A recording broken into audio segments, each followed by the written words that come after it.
సుమన్ టీవీలో మీ business promotions కోసం ఈ కింది నెంబర్ను సంప్రదించగలరు.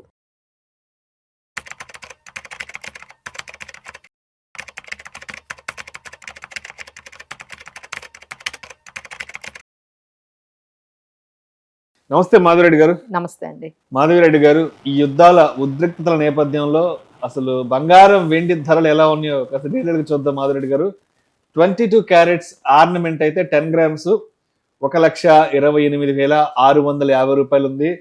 24 క్యారెట్స్ 10 గ్రామ్స్ అయితే 1,43,300 రూపాయలు ఉంది. సిల్వర్ కేజీ 2,26,500 ఉంది. సో సిల్వర్ అయితే ఆల్మోస్ట్ 50% పడిపోయింది. మొన్న డిసెంబర్ జనవరి ఆ టైంలో అయితే సిల్వర్ అరాచకం 4,20,000 వరకు 4,30,000 వరకు వెళ్ళింది. ఇదిగో అదిగో 5 లక్షలకు వెళ్ళిపోతున్నట్టు కూడా అందరూ అనుకున్నారు. బట్ మొత్తానికి యుద్ధాల నేపథ్యంలో 2,26,000 వచ్చేసి సగానికి 50% డ్రాప్ అయింది.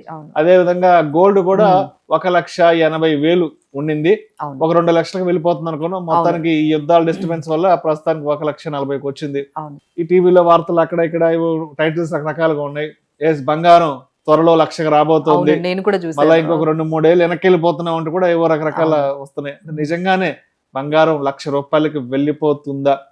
ఒకవైపు యుద్ధాలు, మరోవైపు స్టాక్ మార్కెట్స్ లో నష్టాలు. బట్ అయినా కూడా ఎక్కడా కూడా బంగారం వెండి ధరల్లో పెద్దగా కదలిక లేదు. రోజు రోజుకి వెనక్కి వెళ్ళిపోతున్నాయి తప్ప ముందుకు వెళ్ళే పరిస్థితి కనిపించట్లేదు. కాబట్టి ఎందుకు ఇక్కడ సీన్ రివర్స్ లో ఉంది అసలు? ఫస్ట్ థింగ్ ఏంటంటే మీరు అన్నట్టుగా గోల్డ్ గురించి ఫస్ట్ మాట్లాడుకుందాము. 1,93,000 అండి పీక్ అది గోల్డ్. అక్కడ నుంచి ఇప్పుడు 1,35,40 అంటే దాదాపుగా 30% గోల్డ్ పడడం అనేది ఇంత తక్కువ టైంలో ఎవరు కూడా చూసుండరు. సో దీని వల్లే చాలా మంది ఏమనుకుంటున్నారంటే ఇక 1,30,000 35,000 కనిపిస్తోంది కదా, ఇక త్వరలో 1,00,000 రూపాయలు అది వచ్చేస్తుందా అని మా దగ్గర కూడా చాలా మంది మేడం కొనుక్కోవచ్చా, లేకపోతే ఇంకా ఆగుదామా, ఆగి మళ్ళీ 1,00,000 రూపాయలు అయిన దగ్గర లేకపోతే 1,20,000 దగ్గర కొనుక్కుందామా అన్నట్టుగా చాలా మంది ఈ గోల్డ్ విషయంలో అయితే చాలా కన్ఫ్యూజింగ్ గా ఉన్నారండి. అసలు ఫస్ట్ ఏంటంటే అసలు యుద్ధాలు పెరుగుతూ ఉంటే గోల్డ్ పెరగాలి, బట్ అది ఎందుకు రివర్స్ అవుతుంది అంటే ఫస్ట్ థింగ్ ఏంటంటే ముందు క్రూడ్ ఆయిల్ పెరుగుతుందండి. ఈ యుద్ధాల వల్ల ఏం జరిగింది? క్రూడ్ ఆయిల్ పెరిగింది. క్రూడ్ ఆయిల్ ఎప్పుడైతే పెరుగుతుందో ఇన్ఫ్లేషన్ పెరుగుతుంది, అంటే ధరలన్నీ పెరుగుతాయి. ధరలన్నీ పెరిగిన తర్వాత ఏ కంట్రీ అయినా ఏం చేస్తుంది అంటే ఇంట్రెస్ట్ రేట్స్ తగ్గిస్తుంది. ఎప్పుడైతే ఇంట్రెస్ట్ రేట్ తగ్గిస్తుందో అప్పుడు గోల్డ్ పెరుగుతుంది. కానీ ఇక్కడ రెండు ఈవెంట్లు జరిగాయి. మనకి క్రూడ్ ఆయిల్ పెరిగింది $110, అలానే $115 పర్ బ్యారెల్ పెరిగింది. ఇన్ఫ్లేషన్ నెమ్మదిగా అన్ని ధరలు మనం చూస్తున్నాం కదా, గ్యాస్ పెరిగింది. ఇంకా మీరు త్వరగా చూస్తూ ఉంటే నిన్నే మేము ఏదో కార్ షోరూమ్ కి వెళ్తే అక్కడ ఒక బోర్డు అనమాట, April 1 నుంచి కార్ ప్రైజెస్ అన్ని పెంచుతున్నాం, ఎందుకంటే రా మెటీరియల్ పెరిగింది. అలానే ఏషియన్ పెయింట్స్ వాళ్ళు కూడా ఆల్రెడీ ఒక కొత్త చార్ట్ ఇచ్చేసారు, ఇక మా పెయింట్స్ అన్ని కూడా పెరిగిపోతున్నాయి. అలానే మనకి ఏవియేషన్, మీరు ఎక్కడైనా ట్రావెల్ చేస్తూ ఉంటే మీ టికెట్స్ ఫ్లైట్ చార్జెస్ కూడా విపరీతంగా పెరుగుతాయి. వాళ్ళు కూడా ఇంధన కొరతతో ఇబ్బంది పడుతున్నారు కాబట్టి పెరిగింది కదండి రేట్. మనకి ఇప్పుడు ఇది అన్ని ఏంటంటే ఇంటర్నేషనల్ లెవెల్లో వాళ్ళు ఆ క్రూడ్ ఆయిల్ కొనుక్కోవాలి అంటే దానికి తగ్గట్టుగా ప్రైస్ కూడా పెంచుతారు అనమాట. సో ఈ విధంగా ఇవన్నీ కూడా ఇప్పుడు మనకి ఏప్రిల్ నుంచి మీకు ఈ ఇంపాక్ట్ కనిపిస్తుంది. ఎక్కడికి వెళ్ళినా మీకు ప్రైస్ చార్ట్ మారిపోతుంది. ఏది కొనుక్కోవాలన్నా మీకు ప్రైస్ చార్ట్ మారిపోగానే ఇన్ఫ్లేషన్ అనేది పెరుగుతుంది. సో ఇన్ఫ్లేషన్ పెరిగిన తర్వాత గవర్నమెంట్ అప్పుడు ఇంట్రెస్ట్ రేట్స్ ని తగ్గించడం అనేది, ఇప్పుడు అలానే ఫెడ్ రేట్ ఇప్పుడు తగ్గిస్తుందా లేదా అనేది ఒక పెద్ద క్వశ్చన్ మార్క్ అండి. ఎప్పుడైతే ఇన్ఫ్లేషన్ పెరిగిందో వాళ్ళైతే ఇప్పటికప్పుడే ఫెడ్ రేట్స్ తగ్గించకపోవచ్చు, ఇన్ఫ్లేషన్ పెరిగింది కాబట్టి తగ్గించకపోవచ్చు. అందుకని ఏమవుతుంది అంటే ఈ గోల్డ్ రేట్స్ పడిపోతూ ఉన్నాయి. సో ఇదంతా కూడా ఏంటంటే ఈ బేస్డ్ ఆన్ దీస్ ఈ ఇన్ఫ్లేషన్ చుట్టూ, తర్వాత క్రూడ్ ఆయిల్ చుట్టూ తిరుగుతుందండి.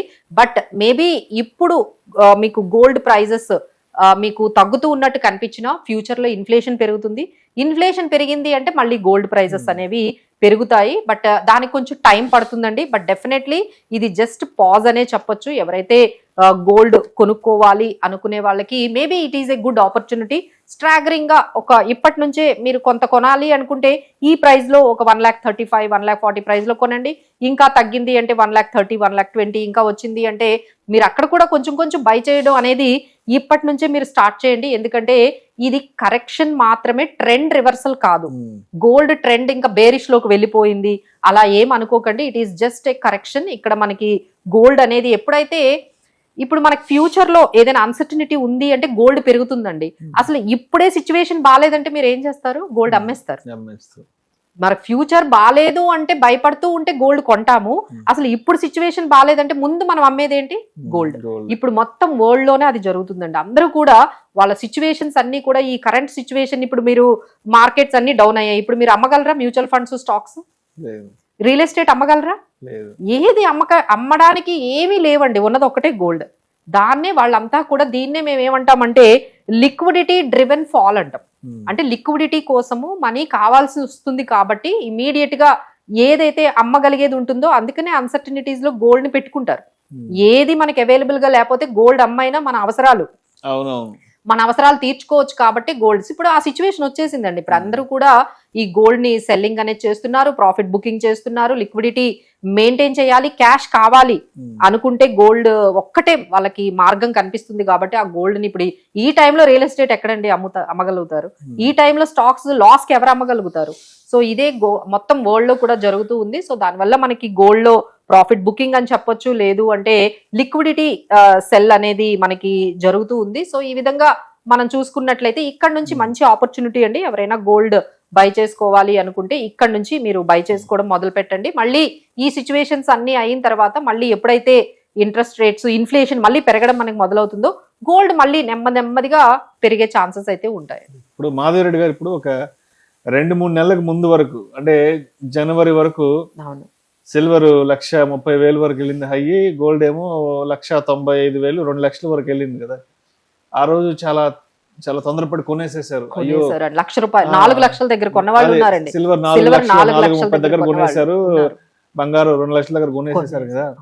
మరి ఇప్పుడు అంత పెట్టి కొన్న వాళ్ళ పరిస్థితి ఏంటి? అప్పుడు 4,30,000 పెట్టి కొన్న వాళ్ళు ఈ రోజు 2,26,000, ఆల్మోస్ట్ 50% తగ్గిపోయింది. అంటే ఆ వాల్యూ వాళ్ళ చేతిలో ఉన్నటువంటి అసెట్ క్లాస్ వాల్యూ. బంగారం ఏమో ఆ రోజు 2 lakhs పెట్టి కొన్నారు, ఇవాళ 1,20,000, 1,30,000 వచ్చేసింది కదా. అంటే ఏంటి ఇప్పుడు, అంటే దీన్ని ఎలా మనం బ్యాలెన్స్ చేసుకోవాలి? షూర్ అండి, this has been a lesson. ఇది అందరికీ కూడా ఒక లాంటి లెసన్ అన్నమాట. అంటే మనం ఏం చేస్తున్నారంటే పెరుగుతుంది, వాళ్ళు కొన్నారు గోల్డ్, వాళ్ళు కొన్నారు, లేకపోతే సిల్వర్ వాళ్ళు కేజీ కొన్నారు 4 లక్షల దగ్గర, అది 5 లక్షలు అయిపోతుందని వాళ్ళని చూసి వీళ్ళని చూసి బై చేయడం ఎక్కువైపోయిందండి. ఫోమో, వాళ్ళు కొనేస్తున్నారు, మనం కొనలేదు. ఆ ఇంట్లో లేడీస్ దగ్గర నుంచి జెంట్స్ వరకు ఇదే వరకు నడిచింది. 3 లక్షలు 4 లక్షల దగ్గర కొన్న వాళ్ళు ఉన్నారు, 3.5 లక్షల దగ్గర కొన్న వాళ్ళు ఉన్నారు. ఈ విధంగా కేజీలు అంటే లోన్లు తెచ్చి కూడా కొన్న వాళ్ళు కూడా మనకి కనిపిస్తున్నారు. పాత బంగారాన్ని తాకట్టు పెట్టి అయ్యో ఎంత తెలివితేటలు. అయ్యో మా దగ్గర లేడీసేనండి. లేడీస్ ఎట్లా అంటే, మేడం లాకర్ లో ఉంది కదా, దాని వల్ల ఏం లాభం, దాన్ని ఏం చేద్దాం, 9% కి మనం లోన్ తీసేసుకొని ఆ లోన్ వచ్చిన అమౌంట్ మళ్ళీ సిల్వర్ కొందాం. సో ఇప్పుడు ఏమైంది, సిల్వర్ ఏమో 30 లక్షలు, అంటే ఆల్మోస్ట్ 4 లక్షలు 4,20,000 నుంచి ఇప్పుడు 2,20,000కి వచ్చేసింది. మరి ఇప్పుడు మీరు లోన్ దాని మీద 9% కట్టాలి. ఇప్పుడు దాని మీద ఇక్కడేమో 50% తగ్గిపోయింది. దాని మీద ఇప్పుడు లోను వాళ్ళు ఊరుకుంటారండి, దాని మీద 9% అయితే కడుతూనే ఉండాలి. అంటే ఒకవైపు ఇంట్రెస్ట్ భారము, ఒకవైపు మీకు 50% వాల్యూ అనేది పడిపోయింది. సో ఇలాంటిదేనండి, దీన్నే మనము ఒక లెసన్ లాగా తీసుకోవాలి. అందరూ చేస్తున్నారు కదా, అందరూ వెళ్తున్నారు కదా, ఒక హర్డ్ మెంటాలిటీలో ప్రతి ఒక్కరు వెళ్ళిపోతున్నారండి. అట్లా కాకుండా అసలు మనం ఒక స్ట్రాటజీ, మనం ఒక ప్రిన్సిపల్ పెట్టుకొని ఈ వాయిస్, ఈ నాయిస్, లేకపోతే ఈ హర్డ్ మెంటాలిటీ ఇదంతా కాకుండా మనకి ఎంతవరకు కావాలి, మరి అప్పులు చేసి ఈ విధంగా వెళ్ళడం అనేది ఏదైనా అండి, అది స్టాక్ మార్కెట్ అవనియండి, లేకపోతే సిల్వర్ అవనియండి, గోల్డ్ అవనియండి, ఇలా ఈ విధంగా అప్పులు చేసి ఇలా దీన్ని మనం క్యాచ్ చేయడానికి స్టార్ట్ చేసాం అనుకోండి, ఇలాంటి మనకి యాక్సిడెంట్స్ జరుగుతాయి. సో 50% ఫాల్ అంటే ఇది ఎప్పుడు రికవర్ అవ్వాలండి? ఇది ఎప్పుడు రికవరీ అవ్వాలి?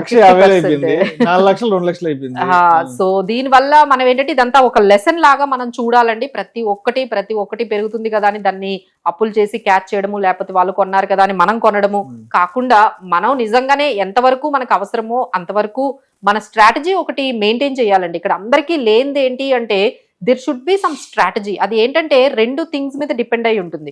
ఒకటి మన పర్సనల్ ఫైనాన్సెస్ మీద డిపెండ్ అయి ఉంటుంది. అంటే మీరు టైం హారిజన్ ఎంత ఉంది, మనం వాల్టిలిటీని ఎంత తట్టుకోగలం, ఇది ఎంతమంది తట్టుకోగలరండి ఒకేసారి 50% పడడం అనేది. కొంతమంది అసలు డైజెస్ట్ చేసుకోలేరు, యాక్సెప్ట్ చేయలేరు. మనం పెట్టింది ఏంటి 4 లక్షలు పెడితే ఇప్పుడు 2 లక్షలు అయిందంటే ఎంతమంది తీసుకోగలరు? అది ఎంత కాలం మళ్ళీ 4 లక్షలు అవడానికి ఎంత టైం పట్టొచ్చు? సో ఇలాంటివన్నీ మనం ఆలోచించుకోవాలి. మన గోల్ ఏంటి, మన ఆబ్జెక్టివ్ ఏంటి, మనకి ఎంత టైం ఉంది, మన టైం హారిజన్ ఏంటి, అసలు ఎంత పర్సంటేజ్ ఈక్విటీలో ఉండాలి, గోల్డ్ లో ఉండాలి, లేకపోతే మనము సిల్వర్ లో ఉండాలి, ఇవన్నీ కూడా ఒక స్ట్రాటజీ, ఒక ప్రిన్సిపల్ లేకుండా వెళ్ళిపోతూ ఉంటే, అంటే ఎటువైపు వస్తే అటువైపు వెళ్ళిపోవడం, ఏది మనకి పెరుగుతూ ఉందో, లేకపోతే ఏది ఫోమో అంటారు కదండి, వాళ్ళు చేస్తున్నారని వీళ్ళు చేయడం, ఇలా చేయడం వల్ల ఇలాంటి యాక్సిడెంట్స్ జరుగుతూ ఉంటాయి. So need to be very careful. But ఎవరైతే 3 years 5 years టైం హారిజన్ పెట్టుకుంటూ గోల్డ్ కొనుక్కున్నారో వాళ్ళు ఎవరు కూడా ఇబ్బంది పడాల్సిన అవసరం లేదండి. మేబీ ఇప్పుడు మనకు కొంచెం కరెక్షన్ కనిపించినా మళ్ళీ ఇవన్నీ సిచ్యువేషన్స్ అయ్యేటప్పుడు మళ్ళీ కొంచెం గోల్డ్ అనేది ఆ విధంగా నెమ్మదిగా పెరుగుకుంటూ వెళ్తుంది. బట్ ఒక 3 years నుంచి 30% 40% ప్రాఫిట్లు అయితే ఈ ఇయర్ అయితే ఎక్స్పెక్ట్ చేయలేమండి. Gold and silver takes time. Thank you so much Madhu Reddy గారు.